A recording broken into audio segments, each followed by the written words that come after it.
Hello my beautiful friend and welcome back to another daily video. Today I have 3 small topics for you, so let's just immediately dive in, because all of them are really funny. The first one, Highguard. Oh boy, the gift that keeps on giving, just like Blizzard in the last couple of days and Ubisoft in the last couple of months to years. Reflecting on shipping my first game, Highguard. This is by Geoff Sobel. This is his official X page, whatever you might call it. Apologies for the length, been wanting to say a lot of this for a while. The day leading to the Game Awards 2025 was amongst the most exciting of my life. I can imagine. After 2.5 years of passionately working on Highguard, we were ready to reveal it to the world. The future seemed bright. Everyone I knew who had any connections to the team or project had the same sentiments. This is lightning in a bottle. I trust this team wholeheartedly. If there is one project nobody in the industry is worried will fail, it's yours. This has mainstream hit written all over it. There's no way this will flop.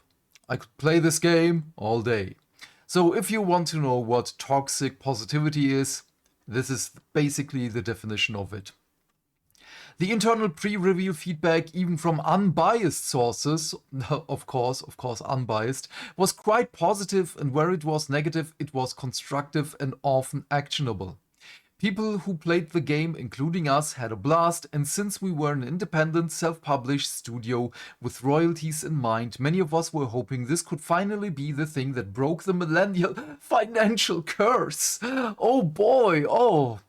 Yeah, there are already a couple of questionable things here. It's already the unbiased sources. Well, if those are really unbiased sources, you should never talk to those people ever again, because there is a lot of constructible things in your games, in your game that has to be fixed. One of which you already fixed. You know, the amount of players on the map. But then the trailer came out and it was all downhill from there. Content creators love to point out the bias in folks who give positive previews after being flown out for an event. Yeah, because they basically have been bought, because you flew them out to an event. But ignore the fact that when their negative leaning content gets 10 times the engagement of the positive, they just got as much incentive to lean into a disingenuous direction, whether consciously or not. So I have to stop right here already, because engagement, yes, negative engagement works a lot of the time. However, if there is something that is genuinely positive, it will gather more engagement. That's just a fact. Just look at Expedition 33 on launch. It gathered so much positive feedback. And if there was something negative, it was constructive. And even then, the negative things were basically not there.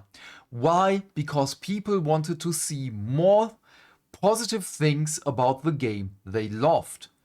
Silksong had the same thing. People watched positive things about Silksong. It was all over the news sphere of gaming news. It was everywhere. Schedule 1, Mega Bonk. It's the same story. If it's positive, people will tend to watch more positive things about it. It's just as simple as that. The hate started immediately. In addition to dogpiling on the trailer, I personally came under fire due to my naivete on Twitter, which almost all of my now former co-workers, because most of them got fired, had learned to avoid during their previous game launches. Yeah, because these people, they work on a game, it flops. They got laid off, work on another game, it flops. They get laid off, work on another game, which is Highguard now, and it flops. Now they will work on another game, which ultimately will also flop because it's not their skill in gaming, engineering, and whatever. It's their mindset that keeps ruining their career and the games, ultimately. After setting my account to private to protect my sanity, many content creators made videos and posts about me and my cowardice, amassing millions of views and inadvertently sending hundreds of angry gamers into my replies. I also have to stop this right here because you did this to yourself. Every time we see this all over the internet. Whenever you log your replies, people will do something. People will just dogpile on you. I'm sorry. I don't want this. I don't want anyone to experience this. I don't want anyone to do this. But it happens, sadly. They laughed at me for being proud of the game and told me to get my McDonald's applications and mocked me for listing having autism in my bio. Yeah, you shouldn't do that as well. Which they seemed to think was evidence the game would be woke trash. All of this was very emotionally taxing. I do believe that, and I'm really sorry that you experienced this. There is much constructive criticism that can be and has been said about Highguard's trailer, marketing and launch. There was no marketing. There was just one trailer and you kept radio silence. Not you specifically, but the marketing team, which was not there. But I don't think it's my place to commentate on that. I also don't think there's any way to know whether the launch would have fared better or worse without the massive spotlight that was thrown onto us in response to the Game Awards trailer placement, but we never got that chance. Yeah, you just could have said to Jeff, please don't, we want to shadow drop the game. That would have been way better, and I've said it again and again and again. The game needed an open beta phase, the game needed a phase where the dev said, hey, this is our game, we are not sure, play this, give us constructive criticism. Oh god, I'm sorry, I'm still not awake. And we will work on that. Would have been incredibly way better. We were turned into a joke from minute one, largely due to false assumptions about $1 million ad placement, which even prominent journalists soon began to state as fact. Yeah, that was shitty. Within minutes it was decided this game was dead on arrival, because it basically is, and creators now had free rage bait content for a month. Oh no, we will have content for longer and it's not rage bait. Every one of our videos on social media got downvoted to hell because it had all the hallmarks of, well, the dead games already. Comment sections were flooded with copy-paste meme phrases such as Concord 2 and Titanfall 3 died for this, because it did. At launch we received over 14k review bombs. It's not a review bomb if your game is crap. From users with less than an hour of playtime. Many didn't even finish the required tutorial. Yeah, because if the game is boring, if the game doesn't respect your time, I am not obligated to play more than 15 minutes. In an ecosystem where we have so many other games that are also free to play, that are just way better, and time is a limited resource. This is the only limited resource that we have in our lives. Because it runs out, we cannot take it back. If I want to spend my time with something, it has to be good. Period. The 1 hour mark that some people want on Steam to have a review, it's just bullshit. If a game is crap, some people weren't even able to play the game because it constantly crashed. They were not able to play the tutorial because it crashed. You know what? There is not much more, but this is just crappy. In discussion online about Highguard, Concord, 2xKO and such, it is often pointed out by gamers that devs like to blame gamers for their failures, because they do. And that's silly. As if gamers have no power, but they do. Yes, we have. Because if we don't play a game, you fail. You know how the upper management of Highguard Dev said, we don't need many players to have a successful game. Yeah, how is that working out for you? 2.6 thousand players. Yes, my love, I will be with you in a moment. Oh god, my cat wants cuddle times, but I will just finish this and I will take care of her after that one, my love. Where was I? I'm not saying our failure is purely the fault of gamer culture, but you kinda do now, that the game would have thrived without the negative discourse, but it absolutely played a role. So you do. All products are at the whims of the consumers, and the consumers put absurd amounts of effort into slandering Highguard, and it worked. No, no, no. I am sick and tired of people just trying to blame gamers for a bad game. No. Whenever there is a restaurant that just closes because no one goes there because the food is shitty, it's the restaurant's fault. Whenever we have a comic book shop that closes, it's not the comic book's fault, it's probably the management. And I'm speaking of experience because we had a comic book store in Mannheim, where the place where I was born and raised, that closed because it was shitty. Yeah, but moving on. Many of Wildlight's former devs will now be forced to assimilate back into the actual corporate industry many gamers accused Wildlight of being a part of. Now, every time someone thinks about leaving the golden handcuffs behind in favor of making a new multiplayer game the indie way, they'll say, but remember how gamers didn't even give Wildlight a chance. Soon, if this pattern continues, all that will be left are corporations, at least the multiplayer space. Innovations is on life support. Because we don't want this. Just look at Horizon Hunter Gatherer, or whatever the stupid name of that one is. No one wants this. No one. The only games right now are just Overwatch, which I admit I had a great time last night playing it, and Marvel Rivals, which I will also go into and try to play this game. Even if Highguard had a rocky launch, our independent self-published dev-led studio full of passionate people just trying to make a fun game with zero AI and zero corporate oversight deserved better than this. We deserved the bare minimum of not having our downfall be gleefully manifested. It wasn't manifested, it was on the horizon.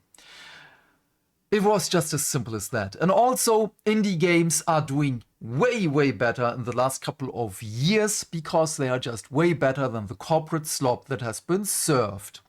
I wish the best of luck to the few who remain at Wildlight and hope Highguard can stay the course. I still believe in it, and so do the fans we reached. Yeah. Who continue to champion it on the subreddit, Discord, Twitch and social media, and even though this adventure has come to an abrupt and emotionally challenging close, I don't regret any second of it. Yeah. Good for you, buddy. Good for you, Josh Sobel. Your game is crap. Numbers do not lie. Also, by the way, numbers do not lie. Just look at Overwatch. Yes, the peak was 165,000 people playing it, almost 166,000 people. And it keeps on with 112,000 people in the last 24 hours, which again I was a part of. It's great, it's good, it's still fun. However, this drop might have been also because of the unrun situation. Absolutely, I can see that. But we're not going to dwell so much on this. I just want to show you this. This person here, Kiki, made this comparison. And again, they don't look alike. Yes, they do have similarities, but it's exactly what I've said. Juno has the more roundish face. They have another chin, they have another jawline, they have different cheekbones, the eyes are different, and we have the same with Kiriko, and why is it not playing? We have the same with Kiriko and Unrun, of course, and they are not the same. If you still think they look the same, I genuinely want you to have glasses. I know this from a lot of miniature painters that are not able to discern details because their eyesight is busted and they are too stubborn to wear glasses. Please get your eyes checked. It's very important, especially if you're driving a car or if you're working in the kitchen with a knife or whatever. It's important, please do. And if you are still not able to discern a difference between these three characters, then you are the problem. Moving on, Blizzard doesn't want you to ban Jetpack Cat in Overwatch because right now, no ban Jetpack Cat, please. First of all, give her a name. She deserves it. And also, she just looks like my little baby and I love her so much. I kinda want to learn her and how to play her, but it's just so funny. Yesterday we got wrecked because my team was also, I don't know what they did. It was such a simple counter. We had in the enemy team Jetpack Cat and Bastion. So Jetpack Cat just grabbed Bastion and flew around and Bastion just shot out from the sky. And our tank and our two DPS characters did nothing against that. They just tried to push. So yeah, but they are picking the other support and me because I love to play support just in the back lines. So what are you guys doing? It's just as simple as that. Jetpack Cat doesn't have that much health. Just shoot the cat from the sky. It's just as simple as that. It's not a real cat. Just shoot it. It's a hero. Again, my example that I made in another video. It's just like Crypto, Superman's dog. It's a superhero. Crypto gets punched. Crypto gets lasered in some cases. Yeah. It comes with the territory. But yeah, I'm going to take care of my other cat now. Gaia is really needy right now. She probably wants food and I'm going to deliver because I love my babies. What are your thoughts on all of this? Please leave your thoughts and questions in the comment section down below. I am keen to know what you have to say. And while you're here, please remember to do all the things that make the dings. Why? Because that way we can build a bigger community and talk more video games every day. And by that I of course mean like and subscribe, and if you want you can share this video with your friend, and please turn off YouTube's restricted mode. Otherwise, have a great day, my friend. Stay fantastic, stay hydrated, and I will see you later in our Prince of Persia stream here on YouTube and Twitch, if you prefer that one, and tomorrow with the next video. Bye, bye, bye.